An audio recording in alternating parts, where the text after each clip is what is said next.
भाई सारे भाइयों हाथ जोड़ के राम राम भाई, सत श्री अकाल। साथियों, बहुत सारे साथी पूछते हैं कि भाई आगे का कार्यक्रम क्या है, आंदोलन में आगे क्या कदम उठाया जाएगा। तो पिछले 2-3 दिनों से बड़े विस्तार से दोनों फोरम, संयुक्त किसान मोर्चा है, राजनीतिक और किसान मजदूर मोर्चा चर्चा कर रहे हैं। और परसों हमारे शहीद शुभकरण सिंह जी का अंतिम संस्कार हुआ, वहां पे भी सारी लीडरशिप मौजूद थी। और कल यानी 3 तारीख को उनका भोग है, अंतिम अरदास है। पूरे दोनों मोर्चों ने यह फैसला किया है कि भाई हमें दिल्ली जाने के लिए ही अपने घरों से निकले थे। पुलिस ने जितनी पुलिस हिंसा कर सके थी, पुलिस ने उससे भी आगे बढ़ के हिंसा करी प्रशासन ने।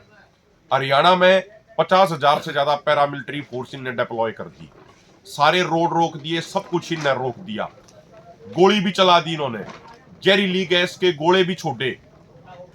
गोली लगने से हमारे किसान भाई शहीद हो चुके हैं, कई किसान भाई घायल हैं, पैलेट से कई किसान भाई घायल हैं, और जहरीली गैस के कारण कई किसानों को हार्ट अटैक जैसी समस्याओं का भी सामना करना पड़ा, और उससे उनकी शहादत भी होगी।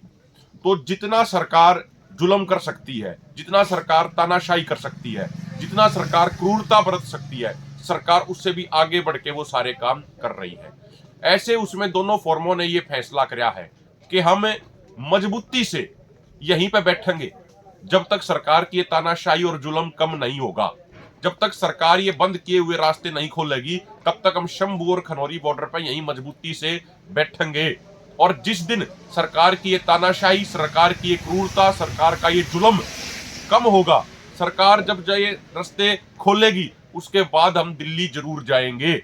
और तब तक हम शांतिपूर्ण तरीके से यहीं बैठेंगे और इस आंदोलन को देश के कोने कोने तक ले जाने का काम करेंगे। इस आंदोलन को यहीं पर बैठकर पूरे देश में पहुंचाओगे, देश के हर नागरिक की आवाज इसने बढ़ाओगे और मजबूती से आंदोलन आगे बढ़ाओगे।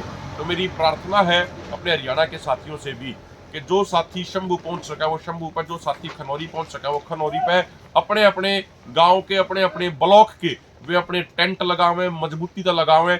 और आगे का जो फैसला होगा दोनों फोरमों का, वो किस तरीके से इस आंदोलन को तीखा करेंगे, किस तरीके से आने वाले समय में इस आंदोलन को देशव्यापी करेंगे, इस आंदोलन को तेज करेंगे, उसका ऐलान 3 तारीख को यानी कल शहीद शुभकरण सिंह जी के भोग पे, अंतिम अरदास पे, वहां से किया जाएगा। और मैं ये भी प्रार्थना करना चाह रहा हूं, दोनों फोरमों ने यह फैसला किया है कि कल जो अंतिम अरदास होगी शहीद शुभकरण सिंह की, वहां पे बहुत बड़ी गैदरिंग करी जाओगी, बहुत बड़ी पंचायत का उसको स्वरूप देकर श्रद्धांजलि भी दी जाओगी। और आगे का जो एक्शन प्लान होगा इस आंदोलन को तेज करने का, इस आंदोलन को देश के कोने कोने तक पहुंचाने का, उसका भी ऐलान किया जाएगा। मेरी हाथ जोड़ के विनती, हाथ जोड़ के प्रार्थना है तमाम भाइयों से, खासकर मैं अपने हरियाणा, पंजाब, राजस्थान, यूपी के भाइयों से ये प्रार्थना कर रहा हूं, जिन मांगों के लिए, जिस एमएसपी कानून के लिए शुभकरण सिंह जी ने अपनी कुर्बानी दी, कल सारे साथी उनके अंतिम अरदास में शामिल होकर उनको एक सच्ची श्रद्धांजलि देवें। और सच्ची श्रद्धांजलि तो वो होगी जब इस आंदोलन को हम जीतेंगे, ये सारी मांग पूरी कराओगे। बहुत बहुत धन्यवाद। वाहिगुरु जी का खालसा, श्री वाहिगुरु जी की फतेह। बहुत बहुत धन्यवाद।